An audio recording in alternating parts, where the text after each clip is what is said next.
नमस्कार। आज अपन देखेंगे एग्जाम्पल नंबर 6। तो देखिए छठवां एग्जाम्पल है कि एक प्रक्षेप है, उसके प्रक्षेप बिंदु से होकर जाने वाले क्षैतिज तल में स्थित किसी लक्ष्य की ओर फेंका जाने पर उससे a फुट पहले रह जाता है, जबकि उसका उनतास कोण अल्फा होता है, और जब उसका उनतास कोण बीटा होता है तो वह लक्ष्य से b फुट आगे निकल जाता है। सिद्ध करो कि यदि प्रक्षेप वेग सभी अवस्थाओं में एक ही रहे तो लक्ष्य के लिए सही उनतास होगा 1/2 sine inverse a sine 2 beta plus b sine 2 alpha upon a plus b। ठीक है भाई, देखें एक प्रक्षेप पे है जिसको मान लिया कि बिंदु O से फेंका जाता है, यानी कि O हो गया प्रक्षेप बिंदु और ये आपका क्षैतिज तल है। अब इसको एक लक्ष्य के लिए फेंका जाता है, तो O तो हो गया प्रक्षेप बिंदु, और सपोज इसका जो लक्ष्य है ये बिंदु C है, ये C तो क्या है आपका वास्तविक लक्ष्य है। अब इसका जो उनतास कोण है, यानी कि ये लीजिएगा जिसको आप लोग प्रक्षेप कोण भी कहते हैं, वो अपन ने मान लिया कितना है, थीटा है। अब आपको प्रश्न में जो दिया हुआ है उसको देखिएगा कि जब क्षैतिज तल में स्थित किसी लक्ष्य की ओर फेंका जाने पर उससे a फुट पहले रह जाता है, जबकि उसका उनतास कोण अल्फा होता है। यानी कि आप इसको जब अल्फा कोण पर प्रक्षेप करते हैं तो ये लक्ष्य से a फुट पहले ही रह जाता है, यानी कि इस प्रकार से ये लीजिएगा इस बिंदु A पर रह गया ये, ठीक है। और अब की बार इसको किस इसका जो उनतास कोण है वो क्या है यहाँ पर अल्फा। तो जब अल्फा कोण से प्रक्षेपित किया तो a फुट पहले रह गया, ठीक है। यानी कि a और c के बीच की जो दूरी है ये कितनी है, a फुट। और जब आप इसको देखिएगा जब उसका उनतास कोण बीटा होता है तो लक्ष्य से b फुट आगे निकल जाता है। जब बीटा कोण पर फेंकते हैं तो लक्ष्य से b फुट आगे निकल जाता है। तो देखिए ये इस प्रकार से आ गया, ये लीजिएगा, ठीक है। ये सपोज बिंदु B है, तो ये B और C के बीच की जो दूरी है वो कितनी है, B है। तो देखो अल्फा कोण पर जब फेंकते हैं तो लक्ष्य से a फुट पहले रह जाता है, और जब बीटा कोण पर फेंकते हैं तो लक्ष्य से b फुट आगे निकल जाता है। तो आपको बताना है कि इसका जो सही उनतास है, यानी कि लक्ष्य पर पहुंचने के लिए जो सही उनतास कोण है वो ये होगा। अभी अपन ने मान लिया कि जो सही उनतास कोण है वो क्या होना चाहिए, थीटा। तो माना कि O प्रक्षेप बिंदु, माना O प्रक्षेप बिंदु और जो बिंदु C है वो क्या है, इसका लक्ष्य है, तथा बिंदु C प्रक्षेप का लक्ष्य है, बिंदु C प्रक्षेप का लक्ष्य है, बिंदु C प्रक्षेप का लक्ष्य है, ठीक है ना। O को तो प्रक्षेप बिंदु मान लिया आपने और C को इसका लक्ष्य मान लिया। अब C पर ये पहुंचेगा तब जब इसको थीटा कोण पर फेंका जाएगा। तो माना सही उनतास कोण थीटा है, माना सही उनतास कोण थीटा, तथा जो परास है वो कैपिटल R है, तथा परास कैपिटल R है। इसलिए फॉर्मूला आप जानते हैं कैपिटल R के लिए u square sine 2 theta upon g, equation number first. ये परास के लिए आपके पास फॉर्मूला आ गया। अब आपको दे दिया गया कि आप जैसे ही इसको अल्फा कोण पर फेंकते हैं तो ये लक्ष्य से a फुट पहले रह जाता है। तो भाई देखना, जब अल्फा कोण पर फेंकेंगे तो परास क्या होगी, अल्फा कोण पर फेंकेंगे तो बिंदु A पर ही गिर जाता है ना प्रक्षेप, तो जो परास है वो यही तो होगी OA।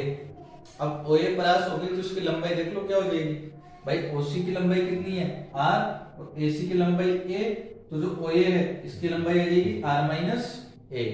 तो इसके लिए जो परास है अल्फा कोण के लिए, तो अल्फा कोण के लिए जो परास है ये R माइनस A है। तो अल्फा कोण के लिए परास R माइनस A है, इसलिए R minus A equal to, अब देखिए यहाँ पर वेग की कोई चर्चा नहीं करी है, इसका मतलब जो वेग है वो प्रत्येक स्थिति में समान रखना है आपको। तो यहाँ पर हमने अगर प्रक्षेप वेग u लिया तो यहाँ पे हम u ही लेंगे, तो u square sine 2 alpha upon g, equation number second. और जब बीटा कोण पर आप लोग फेंकते हैं तो ये लक्ष्य से 2 फुट आगे निकल जाता है। तो चूंकि बीटा कोण से प्रक्षेपित करने पर, बीटा कोण से प्रक्षेपित करने पर लक्ष्य से 2 फुट आगे निकल जाता है, 2 फुट आगे निकल जाता है। अब लक्ष्य से 2 फुट आगे निकल गए तो परास देखो इसकी क्या होगी भाई, परास अब की बार हो जाएगी ओबी। ओबी की लंबाई देखो कितनी होगी भाई, ओसी तो आपको पता है कैपिटल आर है, और सीबी हो गई बी। तो जो ओबी है ये हो जाएगी R plus b equal to u square sine 2 beta, beta कोण पर फेंका है तो upon g. Equation number third. ये 3 इक्वेशन आपने प्राप्त कर लिए। अब इन तीनों इक्वेशन की सहायता से हमें ज्ञात करना है सही अनुतास कोण, यानी कि थीटा आपको ज्ञात करना है इन तीनों इक्वेशंस की सहायता से। तो देखिएगा, जैसा आपको प्रूव करना है 1/2 sine inverse a sin 2 beta b sin 2 alpha, ऐसा आपको बनाना है। तो a sin 2 बीटा, तो हम समीकरण 3 को गुणा करेंगे a से, समीकरण 2 को गुणा करेंगे b से, और दोनों को जोड़ लेंगे क्योंकि यहाँ पर जोड़ा हुआ। तो जैसा प्रूव करना है उसके हिसाब से हम इसको व्यवस्थित कर लेंगे। तो देखिए,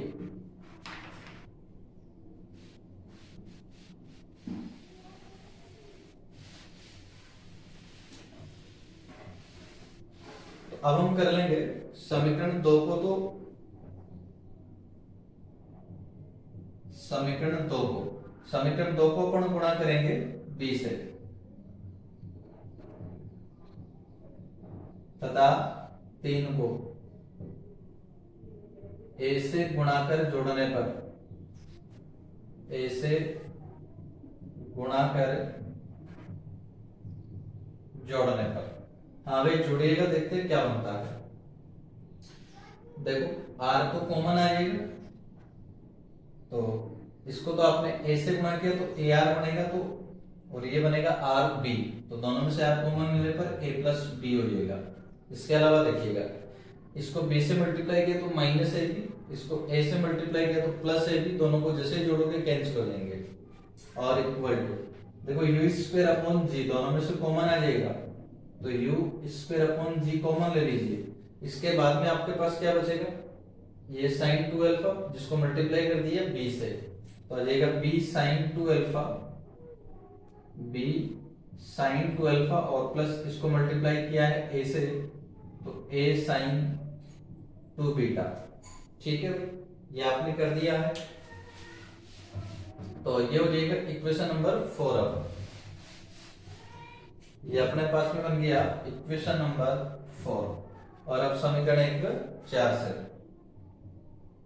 1 व 4 से हमें r का विलोपन करना है।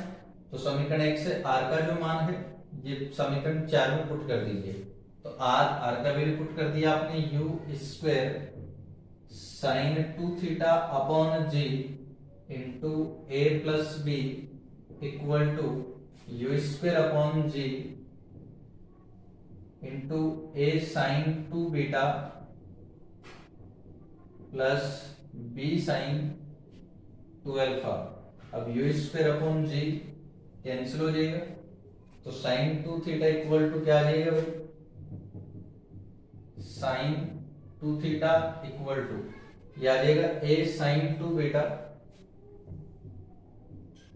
a sine 2 beta plus b sine 2 alpha upon a plus b। ठीक है भाई, तो साइन इनवर्स ले लीजिए, दोनों पक्षों को साइन इनवर्स से ऑपरेट कर दीजिएगा, तब 2 theta equal to sine inverse a sine 2 beta plus b sine 2 alpha upon a plus b। तो थीटा क्या आ जाएगा भाई, 2 से डिवाइड कर दोगे तो थीटा इक्वल टू 1 अपॉन। अगला है एग्जांपल 7। यदि परवलय के किसी चाप के सिरों पर खींची गई स्पर्श रेखाओं के बीच का कोण अल्फा है, इन सिरों पर वेग v तथा v डैश है, और प्रक्षेपण का अचर क्षैतिज वेग u हो, तो सिद्ध करो कि चाप पर चलने का समय v डैश sine square alpha upon GU होगा। ठीक है भाई, देखिएगा यहां में दिया गया है यदि परवलय के किसी चाप के सिरों पर, तो मान लीजिएगा जो प्रक्षेप है उसका पथ इस प्रकार से होगा, ये आपका प्रक्षेप बिंदु है O, और ये तो हम जानते हैं कि जो प्रक्षेप का पथ होता है वो परवलय होता है, इसलिए इसका जो पथ है वो सपोज इस प्रकार से है ना, कहीं भी आके इसको मिल जाता है क्षैतिज पर। ठीक है, जो भी है इस प्रकार से परवलयानुसार इसका पथ होगा। अब इसमें देखिएगा किसी चाप के सिरों पर, अब इसमें आपको कोई भी चाप ले लेना है और चाप के सिरों पर खींची गई स्पर्श रेखाओं के बीच का जो कोण है ये आपको दे दिया गया है अल्फा है। तो इसमें हम कोई भी एक चाप लेंगे, तो कोई भी एक चाप लेने के लिए एक तो जैसे मान लीजिएगा ये O पर ले लिया आपने और एक ही हमने ले लिया है P पर। ठीक है, या ऐसा मान लीजिएगा वो नहीं, ये कोई भी बिंदु हो सकता है ना। अब जैसे मान लीजिएगा ये कोई भी बिंदु P हो सकता है, हमें नहीं पता कि यहीं से इसको प्रक्षेपित किया है और ये Q है ना, ये कहीं से भी प्रक्षेपित हो सकता है। तो P और Q ये दो बिंदु ले लिया आपने इसके ऊपर, तो ये चाप मिल गया आपको PQ। ठीक है, अब जो कहा है उसको पढ़िए ध्यान से। अब इनके सिरों पर खींची गई स्पर्श रेखाओं के बीच का कोण, तो दोनों के ऊपर स्पर्श रेखाएं खींचिएगा। हम स्पर्श रेखा खींचेंगे बिंदु P पर, तो बिंदु P पर स्पर्श रेखा खींच रहे हैं, तो देखिएगा ये तो हुई P पर स्पर्श रेखा। दूसरी हम खींचेंगे Q पर, ये दूसरी स्पर्श रेखा हमने खींच दी Q पर। ठीक है, अब दोनों के बीच का जो कोण है ये आपको दे दिया गया है कि दोनों स्पर्श रेखाओं के बीच का कोण है अल्फा, और हमें जो भी दिया हुआ वो देख लीजिएगा। स्पर्श रेखाओं के बीच का कोण अल्फा आ गया और इन सिरों पर जो वेग है वो v और v डैश है। इस बिंदु P पर जो वेग है ये v है, बिंदु Q पर जो वेग है ये v डैश है, और प्रक्षेप का अचर क्षैतिज वेग u हो। ये हम जानते हैं कि जो प्रक्षेप है उसका क्षैतिज वेग हमेशा अचर होता है, और यहाँ जो अचर वेग है वो आपको दिया गया कितना है u है। तो सिद्ध करो कि चाप पर चलने का समय ये होगा, यानी कि P से Q तक जाने का जो समय है वो ये होगा, ऐसा हमें सिद्ध करना है।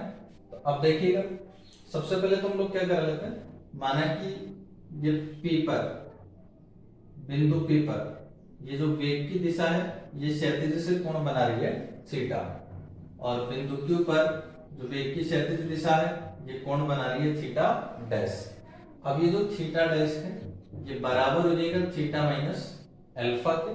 थीटा माइनस अल्फा के बराबर कैसे होगा, देखिए एक बार मैं करके बता रहा हूं आपको।